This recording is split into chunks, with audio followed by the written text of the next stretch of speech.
Assalamualaikum warahmatullahi wabarakatuh. Baiklah anak-anakku sekalian kelas 6. Mari bersama kita mempelajari tentang surah Al-Kafirun. Adapun tujuan pembelajaran kita yaitu 1. Melalui pembiasaan peserta didik dapat terbiasa membaca Al-Quran dengan tartil dan tanpa disuruh. 2. Melalui pembiasaan, peserta didik dapat memiliki sikap toleran dan simpati kepada sesama sebagai implementasi dari pemahaman isi kandungan surat Al-Kafirun dan surat Al-Maidah ayat 2 dengan baik. 3. Melalui pembelajaran jarak jauh daring atau luring, peserta didik dapat menjelaskan makna surat Al-Kafirun dan Al-Maidah ayat 2 dengan benar.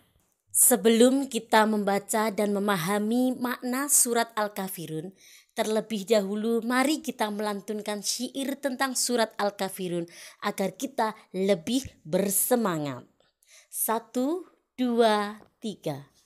Nama surat Al-Kafirun artinya orang-orang kafir, diturunkan di kota Mekah. Tergolong surat Makkiyah, terdiri 6 ayat, urutan ke-109. Marilah kita hafalkan agar jadi anak pintar.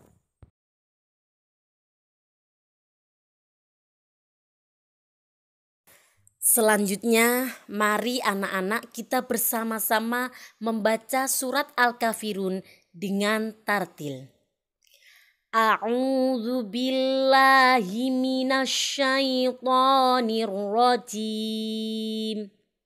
Bismillahirrahmanirrahim.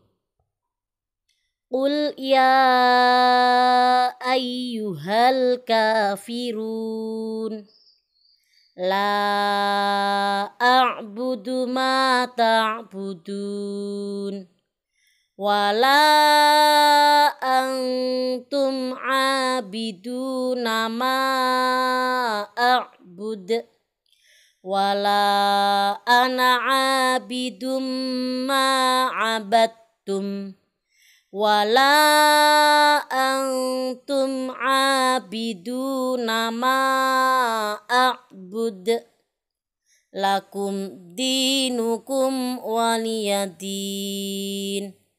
Shadaqallahul azim. Selanjutnya anak-anak, mari kita fahami makna surat Al-Kafirun per ayat. Pada ayat pertama, Qul ya ayyuhal kafirun.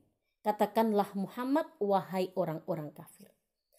Ayat pertama ini merupakan jawaban Allah Subhanahu wa ta'ala melalui Rasulullah yang ditujukan pada orang-orang kafir. Sebelum turunnya ayat ini, sebelum turunnya surat Al-Kafirun, orang-orang kafir mendatangi Nabi Muhammad. Mereka mengajak Nabi Muhammad untuk menyembah berhala. Sebagai gantinya, orang-orang kafir mau menyembah Allah. Jadi diajak mencampur adukkan agama, diajak menyembah secara bergantian selama 1 tahun. Kemudian Allah menurunkan surat ini sebagai jawaban atas permintaan mereka. Siapakah orang kafir itu? Orang kafir adalah orang yang tidak menerima ajakan Nabi Muhammad untuk memeluk agama Islam. Kemudian pada ayat kedua, la a'budu ma ta'budun. Aku tidak akan menyembah apa yang kamu sembah.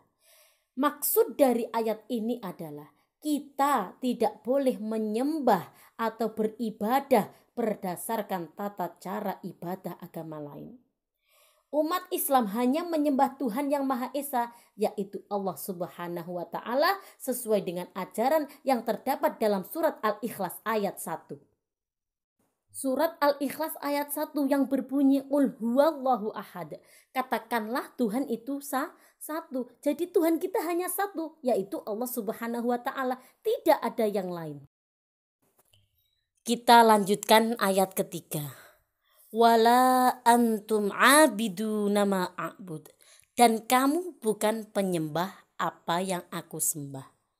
Yang dimaksud dari ayat ini adalah orang kafir juga tidak boleh melakukan peribadatan sesuai dengan apa yang dilakukan umat Islam, kecuali mereka sudah mau memeluk agama Islam. Ayat 4 dan 5. Wala ana abidum ma'abatum, dan aku tidak pernah menjadi penyembah apa yang kamu sembah. Wala antum abiduna ma'abud, dan kamu tidak pernah pula menjadi penyembah apa yang aku sembah. Kita tidak boleh mencampur adukkan agama. Jadi kita umat Islam harus beribadah sesuai tuntunan agama Islam yang diajarkan oleh Rasulullah.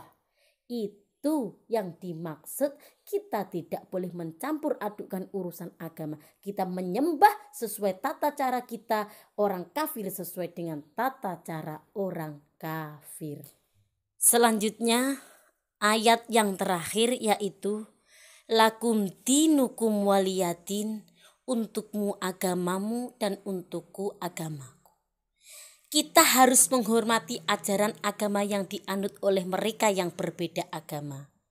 Di dalam ajaran Islam sesuai dengan makna yang terkandung dalam surat Al-Kafirun ayat 6, kita tidak boleh memaksa orang yang menganut agama lain untuk masuk ke dalam agama Islam.